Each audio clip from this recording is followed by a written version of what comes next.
सनातन धर्म के ग्रंथों में बताया गया है कि कोई भी इंसान जो बुरे कर्म करता है उसको उसकी सजा या उसका जो भी फल होता है बुरा ही मिलता है, चाहे वो इंसान हो या ईश्वर।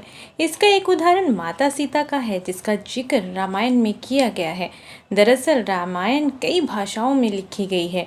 अलग अलग रामायण में कई तरह की दंत कथाएं मिलती हैं जिनसे कई लोग परिचित नहीं हैं। इस कथा के अनुसार माता सीता को एक तोते का शाप मिला था, जिसकी वजह से उनको भगवान राम से अलग रहना पड़ा। पहले माता सीता को वनवास के दौरान रावण अपहरण कर लेता है और उसका वध करने के बाद माता सीता के साथ भगवान राम की अयोध्या में वापसी होती है और फिर धोबी की वजह से माता सीता को अलग रहना पड़ता है। हम सबके मन में सवाल उठता है कि राम तो भगवान हैं, फिर वो अपनी पत्नी से अलग क्यों रहे। विवाह पंचमी के अवसर पर आइए चलिए जानते हैं इससे जुड़ी एक कहानी के बारे में। इस कहानी में माता सीता बाल्यावस्था में अपनी सहेलियों के साथ बगीचे में खेल रही थी। वहीं बगीचे में एक तोते का जोड़ा पेड़ पर बैठा था। तोता का जोड़ा भगवान राम और माता सीता के बारे में बातें कर रहा था।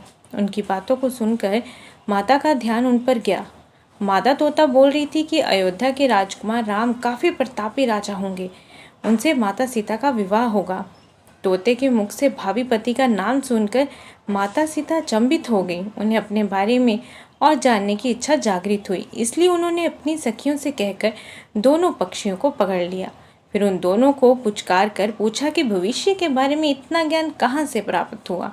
तब पक्षी ने बताया कि इससे पहले हम महर्षि वाल्मीकि के आश्रम में रहते थे, जहाँ हर रोज राम और सीता के जीवन के बारे में बताया जाता है, इसलिए उनको दोनों को इसके बारे में सब कंठस्थ है। तो सीता जी ने पक्षियों से कहा कि जिस जनक पुत्री की तुम बात कर रहे हो मैं वही हूँ, मुझे मेरे और राम के बारे में और भी बातें जाननी है। तब नर तोता ने कहा कि हे सीता, आपका विवाह अयोध्या के राजा दशरथ के ज्येष्ठ पुत्र राम के साथ होगा और आपकी जोड़ी तीनों लोकों में सबसे अद्भुत होगी। सीता जी सवाल पूछती रही और दोनों तोता जवाब देते रहे। सीता जी ने कहा कि जब तक मेरा विवाह नहीं हो जाता तुम दोनों मेरे साथ राजमहल में रहोगे और तुम वहाँ सारी सुख सुविधाएं मिलेगी। सीता जी की बात सुनकर तोते का जोड़ा घबरा गया। तब नर तोता ने कहा कि हे जनक पुत्री, हम गगन के पक्षी हैं, इसलिए पिंजरे में बंद रहकर हम जीवित नहीं रह पाएंगे, इसलिए हमको आज़ाद कर दीजिए। तोते ने इसके लिए बहुत याचनाएं की। तब सीता जी ने नर तोते को छोड़ दिया, लेकिन मादा तोता को नहीं छोड़ा और कहा कि ये मेरे साथ रहेगी। नर तोता ने कहा कि मेरी पत्नी गर्भवती है, इसलिए ऐसे समय पर इसको जाने दे, हम दोनों एक दूसरे का वियोग सहन नहीं कर सकते, इसलिए आप मेरी पत्नी को जाने दें। लेकिन सीता जी ने उसकी एक ना सुनी। इस पर मादा तोता को बहुत गुस्सा आया और शाप दिया कि जिस तरह तुमने गर्भावस्था में मेरे पति से मुझको अलग कर दिया है, वैसे ही गर्भावस्था के दौरान तुमको भी पति वियोग सहन करना होगा। इतना कहते मादा तोता ने अपने प्राण त्याग दिए। मादा तोता के प्राण त्यागते ही कुछ समय बाद नर तोता ने भी पत्नी के वियोग में प्राण त्याग दिए। इससे माता सीता को बहुत दुख हुआ, लेकिन तब तक बहुत देर हो चुकी थी। बताया जाता है कि अगले जन्म में तोता वही धोबी था जिसने माता सीता के चरित्र पर उंगली उठाई थी, जिसके बाद भगवान राम ने सीता का गर्भावस्था के दौरान त्याग कर दिया। तब माता सीता महर्षि वाल्मीकि के आश्रम पहुंची और वहां उन्होंने लवकुश को जन्म दिया। देवी सीता के वियोग की और भी बहुत सारी कथाएं पुराणों में मिलती हैं। एक और कथा के अनुसार एक बार नारद जी को अभिमान हो गया था कि कामदेव भी उनकी तपस्या और ब्रह्मचर्य को भंग नहीं कर सकता। उन्होंने ये बात अभिमान में शिवजी के बाद श्री हरि को बताई। तब श्री हरि ने एक योजना बनाई कि नारद को इस बात का घमंड हो गया है जो कि सही नहीं है। इसके लिए उन्होंने एक योजना बनाई और माया रची।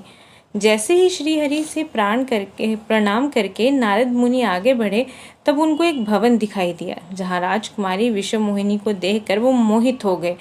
ये सब एक माया थी। राजकुमारी का रूप नारद जी का तप भंग कर चुका था और वो राजकुमारी को पाने के लिए भगवान विष्णु के शरण में पहुँचे और कहा कि हे प्रभु, आप मुझे अपना श्री हरि का सुंदर रूप दे दीजिए। तब भगवान ने कहा कि हे नारद जी, ऐसा ना हो कि आप इस रूप को लेकर बाद में पछताएं। दरअसल नारद जी राजकुमारी का रूप देखकर भूल गए थे कि उनका एक रूप वानर का भी है। तब उन्होंने वही रूप नारद जी को दे दिया। तब नारद जी राजकुमारी के स्वयंवर में पहुंचे। तब पूरी सभा बंदर वाले मुख को देखकर हंसने लगी और राजकुमारी ने भी मुख को देखकर वरमाला नहीं पहनाई। तब नारद जी ने सोचा कि आखिर सभी मुझे देखकर हंस क्यों रहे हैं, राजकुमारी ने मुझे माला क्यों नहीं पहनाई। तभी भगवान विष्णु सभा में पधारे और राजकुमारी ने उनका माला पहना दी।